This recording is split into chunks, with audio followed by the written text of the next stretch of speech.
Hello everyone and welcome back to the new session of Thermal Engineering and Heat Transfer जिसका course code है ME303 और आज की class में mode of heat transfer के बारे में स्टडी करेंगे और ये वीडियो प्रिपेयर बाय मी दीपा गुप्ता।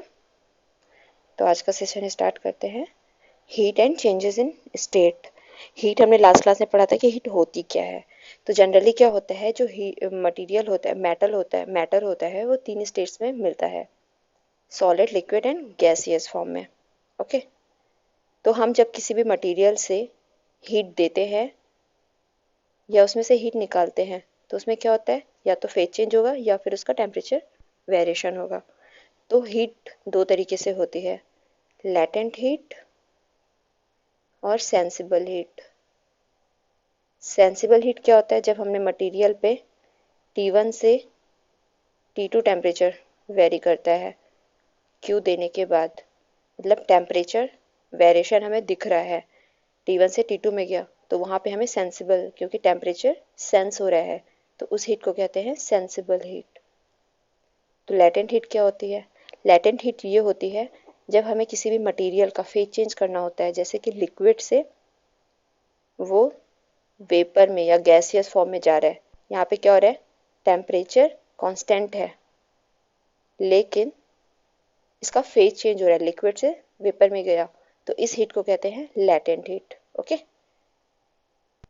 इसको कूलिंग कर्व में देखते हैं। कूलिंग कर्व यहाँ पे हमने बनाया है temperature versus storage, stored heat में। यहाँ पे एक ग्लास में लिक्विड रखा हुआ है, तो लिक्विड का टेम्परेचर है पहले 60 डिग्री फ़ारेनहाइट, इसको हमने हीट दिया, इसमें क्यू अप्लाई किया, मतलब क्यू दिया, तो इसका टेम्परेचर 60 डिग्री फ़ारेनहाइट से बढ़कर 212 डिग्री फ़ारेनहाइट हो गया। तो यहाँ पे जो हीट यूज़ हुई इसको कहेंगे सेंसिबल हीट, क्योंकि यहाँ पे टेम्परेचर वेरिएशन हो रहा है पर फेज चेंज नहीं हो रहा है। वैसे ही दूसरे केस में क्या है कि यहाँ पे हमने क्यू दिया लेकिन इसका टेम्परेचर वेरिएशन नहीं हो रहा है, यहाँ पे भी 100 डिग्री सेंटीग्रेड है, यहाँ पे भी 100 डिग्री सेंटीग्रेड है, पर ये लिक्विड से गैसियस फॉर्म में चेंज हो गया, तो इसको कहते हैं लेटेंट हीट। अगर हम इसी को कूलिंग कर्व में प्लॉट करेंगे तो पहले T1 से T2 के बीच में जाने में जो हीट दिया गया उसको सेंसिबल हीट बोलेंगे, फिर T2 से T2 में ही रहा लेकिन यहाँ से ये लिक्विड से वेपर में कन्वर्ट हो गया, तो इसको कहते हैं लेटेंट हीट। और फिर ये डायरेक्ट उसको T3 में पहुंचाने के लिए सेंसिबल हीट की जरूरत हो गई। ठीक है, तो पहले हमें क्या होता है, टेम्परेचर इंक्रीज करने में, T1 से T2 जाने में कोई हीट दी उसको हम कहेंगे सेंसिबल हीट, फिर T2 से T2 में ही बट फेज चेंज हो रहा है, वो लिक्विड से वेपर में कन्वर्ट हो रहा है, तो उसको फेज चेंज के लिए हमें जो हीट देनी होती है उसको लेटेंट हीट कहते हैं। ठीक है, और फिर T2 से T3 में उसका टेम्परेचर इंक्रीज करते जा रहे हैं फर्दर हम, तो वहाँ पे फिर से सेंसिबल हीट की जरूरत होगी। अगला देखते हैं, ये यहाँ पे एक आइस है, आइस का वाटर में कन्वर्ट होना मेल्टिंग कहलाता है। वाटर का वाटर वेपर में कन्वर्ट होना इवेपोरेशन। हीट देते जा रहे हैं, यहाँ पे ऐड की गई है हीट। ठीक है, अब यहाँ से इसमें से हीट रिमूव करी गई है, वाटर वेपर से वाटर का वापस से बनना कंडेंसेशन होता है, वाटर से आइस का बनना फ्रीजिंग होता है। ओके इसको ही यहाँ पे इस प्लॉट में शो किया गया है, सॉलिड, लिक्विड, गैस। ओके अब सॉलिड से लिक्विड का बनना जो इसको कहते हैं latent heat of phase change को लेटेंट हीट ऑफ फ्यूजन, और लिक्विड का गैस में फेज चेंज होना लेटेंट हीट ऑफ वेपराइजेशन, क्योंकि इस प्रोसेस को क्या कहते हैं, वेपराइजेशन हो रहा है ना, लिक्विड से गैस में जा रहा है, वेपराइज हो रहा है, वेपर फॉर्म में हो रहा है, तो उसको लेटेंट हीट ऑफ वेपराइजेशन कहते हैं। अब हम यहाँ पे देखते हैं मोड ऑफ हीट ट्रांसफर कैसे कैसे हो सकता है। तो हीट ट्रांसफर तीन तरीके से होता है, कंडक्शन, कन्वेक्शन एंड रेडिएशन। ठीक है, कंडक्शन क्या होता है, जब आप किसी पैन में पानी बॉईल करते हैं तो उसका हैंडल गर्म हो जाता है, तो इसको कहते हैं कंडक्शन।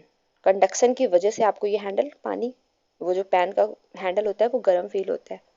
पानी आपस में गर्म हो रहा है, नीचे ऊपर के जो बबल्स है, नीचे के बबल्स सब ऐसे ऐसे मूव करते रहते हैं, राइट, तो वो कन्वेक्शन है। और जो गैस जो आपने हीट अप्लाई करी वो पैन में कैसे पहुंच रही है, रेडिएशन के थ्रू। इसको हम और अच्छे से स्टडी करते हैं। Conduction, convection, radiation. कंडक्शन क्या होता है, energy is transferred by direct contact. Direct contact के थ्रू, जो जैसे कि आप अगर आप एक रॉड को गर्म करते हैं, रॉड का एक सिरा गर्म करते हैं तो दूसरा सिरा भी धीरे धीरे गर्म होने लग जाता है, वहां पे क्या होगा, कंडक्शन, क्योंकि डायरेक्ट कांटेक्ट के थ्रू एनर्जी ट्रांसफर हो रही है। कन्वेक्शन, मूवमेंट ऑफ मैटर, जैसे कि पानी का बॉयल होना, यहाँ पे डेंसिटी की वजह से वाटर बबल्स ऊपर नीचे जाते हैं, तो मूवमेंट ऑफ मैटर, मैटर का मूवमेंट हो रहा है, उसकी वजह से एनर्जी ट्रांसफर हो रही है, तो उसको कहते हैं कन्वेक्शन। रेडिएशन का क्या एग्जाम्पल है? रेडिएशन का एग्जाम्पल है सन रेज का अर्थ में आना, वो रेडिएशन के थ्रू आते हैं। Energy transferred by electromagnetic radiation through space और एयर। इसमें किसी भी मीडियम की जरूरत होती है कि नहीं होती? डायरेक्ट कांटेक्ट नहीं होता, बट यहाँ पे एक इलेक्ट्रोमैग्नेटिक रेडिएशन होता है जिसकी वजह से एनर्जी ट्रांसफर्ड हो रही है। ठीक है, इसका एग्जांपल है सन रेज। जैसे कि आप यहाँ पे एक आग जला रहे हैं, बॉन फायर करते हैं ना, तो आपको यहाँ पे खुद से एक थोड़ी डिस्टेंस पे फील होता है, गर्माहट सी एक वार्म फील होता है, और ये आप इसमें कुछ भी चीज़ गर्म करते हैं या पकाते हैं, कुक करते हैं, तो वो भी रेडिएशन के थ्रू कुक होता है। आई होप आज का ये सेशन आपको समझ आया होगा। तो चलिए मिलते हैं नेक्स्ट क्लास में, तब तक के लिए थैंक यू।